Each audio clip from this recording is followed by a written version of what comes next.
Две министерки, Бисера Стојчевска како представник на македонската влада и Теодора Генчовска како представник на бугарската, денеска едно по друго положија цвеќе на гробот на Гоце Делчев во чест на 150 години од неговото раѓање.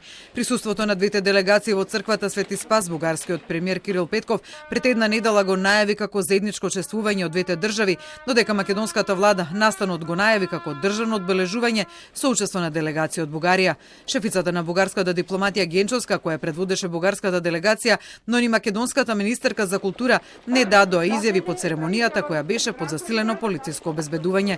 Но силното полициско обезбедување не успеа 3 часа претходно да ја спречи групата од околу 150 луѓе да ги свиркаат шефот на државата, владината делегација и собраниската делегација на влегување и на излегување од црквата Свети Спас, каде положија цвеќе на гробот на Делчев.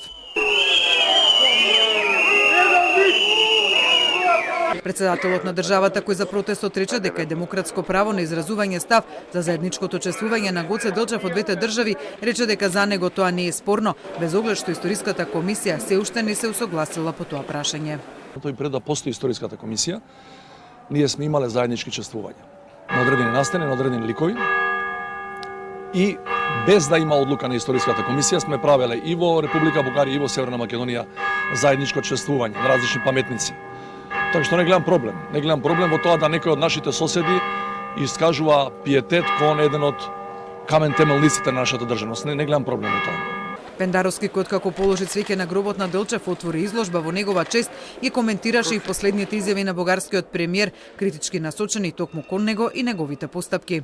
Ви кажам најискрено, од она што го слушам од Петков последниве недели од кога е премиер, е као да зборува Нелсон Мендела. Ако го споредите со тоа што зборува неколку мина министри од претходната влада на Борисов, која имавме дневна количина на навреди и кон нас и како народ, како нација. На гробот на Делчев утрово цвеќе положи од ВМРО ДПМН на чело со лидерот Христојан Мицкоски. Сепак, за разлика од државните институции, тие не беа исвиркани, туку пречекани и испратени со аплауз од насобраните.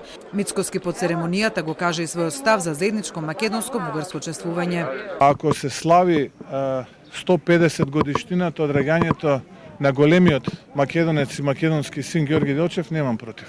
Тој не пропушти да упати критика до премиерот што не е дел од чествувањето на Делчев, а откри и што му било кажано од бугарскиот премиер Петков на средбата која имаа пред 2 недели во Скопје.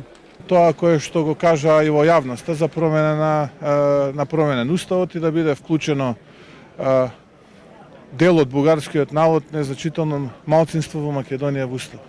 Тоа побара, за тоа не се подготвени на реципроцитет за значителен дел од македонскиот народ кој што живее во тој дел кај нашиот источен сосед. Дали опозицијата информира? И не се подготвени да трнат фуснотата од понижувачката фуснота од македонскиот јазик кој што е кодифициран и засебен и различен од бугарскиот.